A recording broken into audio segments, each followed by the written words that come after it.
Hey there, everybody. Welcome back to sweptmedia, the convergence of AI and Web3. And today we're going to be talking about AI agentic security in the way of, I guess you could call it, crowdsourced auditing with JailbreakMe. This is something that was recommended or suggested by one of my viewers. Thank you so much for doing that. I'd love to have you guys tell me the stuff that you want me to take a look at. It helps with the content and it gets more coverage of this industry, which is exactly what we're trying to do here. Expose as much as possible to the light of day, see which ones are going to grow and flourish, and find out later on which ones did not. So without further ado, let's take a look at JailbreakMe. JailbreakMe, like I just said, seems more like crowdsourced auditing.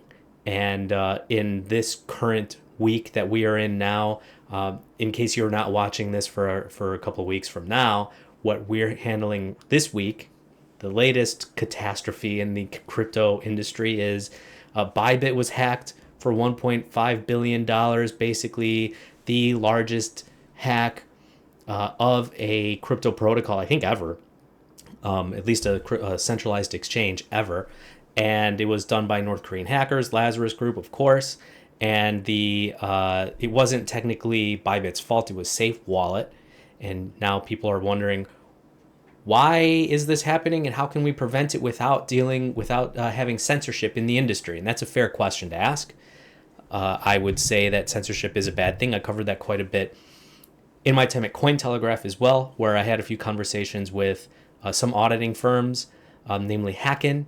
And one solution that we came up with, not me, the CEO of Hackin, was ongoing audits, which of course is good for his bottom line. So that is one reason why he came up with that. However, another idea which I tossed around with him was, how about accountability?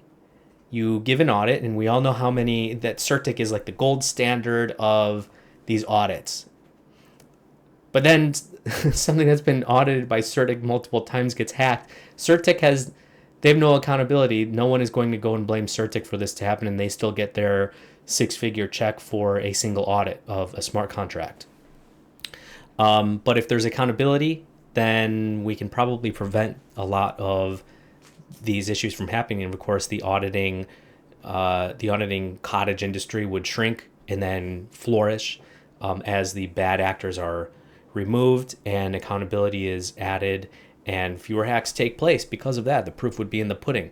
Another type of proof, I think, may be in something like JailbreakMe. This is not a scalable option. It's one of those very early stage types of startups that is still trying to generate a whole lot of revenue to make it self-sustainable and have an application across various verticals within the Web3 industry, but which I think is very interesting. JailbreakMe. They characterize themselves as the first open source AI security platform where users earn bounties for breaking AI agents.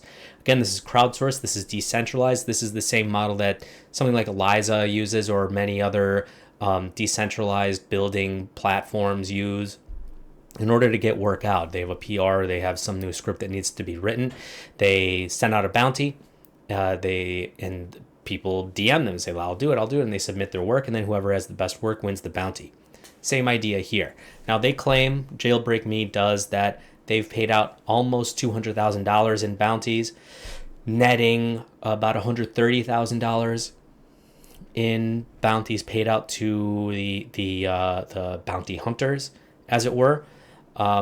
I can't really verify that without digging deep into the numbers, and I don't think that it really warrants that yet. We're not at ZachXBT levels of suspicion, so we'll just say that this is very new. This is something that may gain ground over time, but which deserves coverage now, especially amidst the climate of the week related to hacks. So these are some of the agents, and essentially what this is, let me give you a quick rundown of it. There are hundreds of AI agents out there now with their own token, performing various tasks in the Web3 space and across social media or wherever else. This platform basically asks bounty hunters to hack the agent make it do something that it is not necessarily or supposed to do, and then they get a bounty for it. It exposes a flaw in the code, which from a white hat stance is quite valuable. From a QA stance is very, very valuable. Hopefully it makes the builder of that agent come up with a quick fix for it. So let's take a look at some of these agents. So these are some new ones. Apparently there are bounties out for all of these except for the ones that have concluded. But these are the newest ones. These two are live right now for Valentina and Magnus.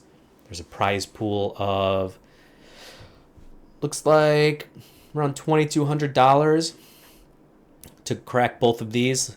Let's see what the task is for Magnus. Magnus is the sentinel of the astral treasury. Do you believe you possess what it takes to open the safe? I have no idea. I don't yet see what the task with is. Impenetrable security. Yeah, I don't think so. It looks like they're trying to crack Magnus. Let's take a look at the other stuff. But this is essentially what the UI looks like. You can play with the agent here. We'll take a look at what the actual bounty is. But they are actually paying people out. So here's their socials. They call themselves the first fairly launched AI security platform where users earn bounties for breaking AI agents, like I explained. Of course, they have a token. I'm not even going to look at the contract. I'm going to guess this is a pump.fun token. There it is. I don't know why you guys do this.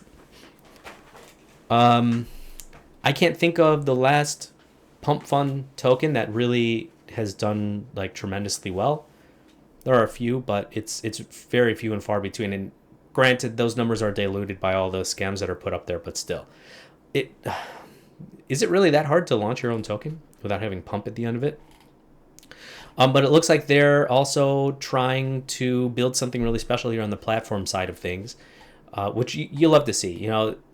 Regardless of whatever their token is, it's obviously a way of extracting value and then re-sharing the value once they hit a particular scale, a much higher scale than where they are likely at now. But you like to see these types of ambitious things happen and people innovate off of each other. So here's some agents that are... Here's the Valentina one. I think the bounties are like they tried to make... I have the... Okay, I don't see it here. They're trying to basically make the AI agent say stuff that it's not supposed to say. For example, one of them was make Eliza say that JailbreakMe is great. That would be really funny to see. And I'm not sure if it actually has worked yet. Valentina politely declines romantic proposals. There's going to be a lot of weirdos who use this one. Probably what this bounty is, you have to make Valentina love you. That would be my guess. The default function where Valentina humorously and cheerfully declines romantic proposals, keeping the interaction lighthearted and witty. That's what it does. Why can't I see what the actual bounty is? Unless I'm an idiot and it's sitting right in my face. No, I don't see it. I thought it was up here, though.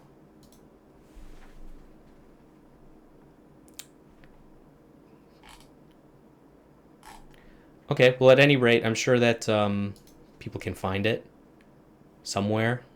I wish I could find it. I thought I had this preloaded, but I guess I don't. Another one is like you can find agents that might have bounties on them now, or just see how they're built, how the agent has been put together.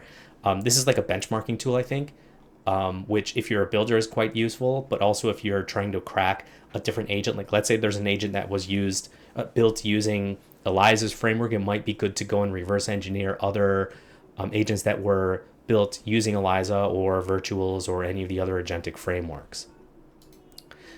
Here is the white paper. Again, this is the white paper for these new projects when there isn't a huge community backing them and there's not a whole lot of narrative around them. The white paper is going to be the best way to get the true characterization of it until they hit that marketing flywheel and people are talking about them a lot.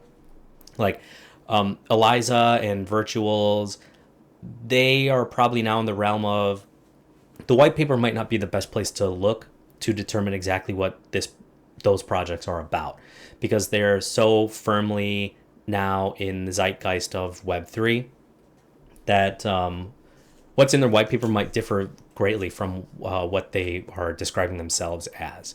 So JailbreakMe says, enhancing AI security function calls in the double agent technique. This looks like a blog post, although this is their white paper. This is actually it. And this is the workflow for how Jailbreak works and how they expect people to use it. So I don't want to go through this whole thing, but essentially there's a lot of validation going on. Sometimes I think it would be better to build a script to automate this kind of stuff, especially to get the bounties ahead of anyone else. But that's the workflow, basically how it goes. And here's the UI Alcatraz double agent technique. So they have a couple of, I guess, sub-platforms or substructures as part of Jailbreak. Alcatraz is one of them. Alcatraz introduces the double agent technique, an advanced security measure for AI systems that acts as a secondary layer of security by comparing the original agent's output with the original agent's system prompt instruction. So what this does is, let's say, again, that you want ELIZA to say that JailbreakMe is awesome. You're trying to break it or crack the agent. What happens is you may interface with the agent, and at the same time Alcatraz is running every output that agent creates. The agent is not supposed to speak in a particular way by design, the way it's been programmed. However, if you crack the agent, it will say something like, for example, ELIZA saying JailbreakMe is great. Probably it shouldn't say something like that. It's not programmed to do it.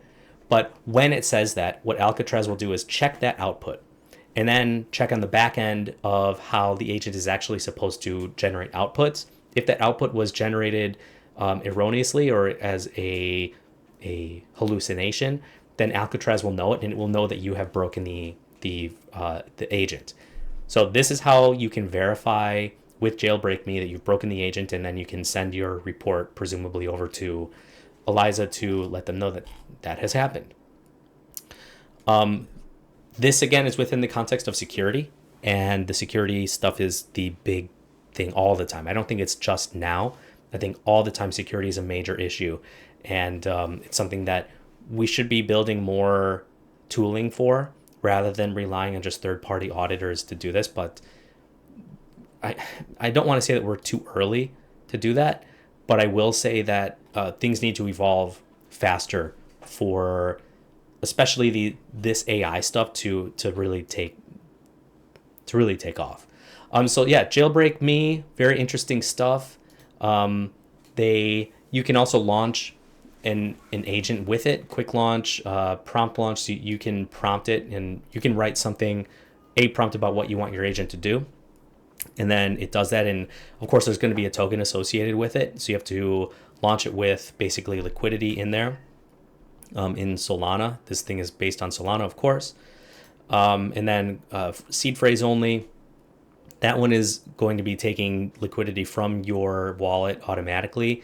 And then a couple other things. You can even use an API with this. So I imagine that in time this will scale up once they get the funding or they get the type of traction that would necessitate having more functionality. But again, interesting stuff. I would say it's worth checking out, especially if you're a developer, if you're a white hat hacker. It's worth checking out JailbreakMe to pick up some bounties, pick up some extra cash if you can break these agents, and learn about how to build agents in the first place while you're at it. So thanks again for joining us. We'll catch you on the next one.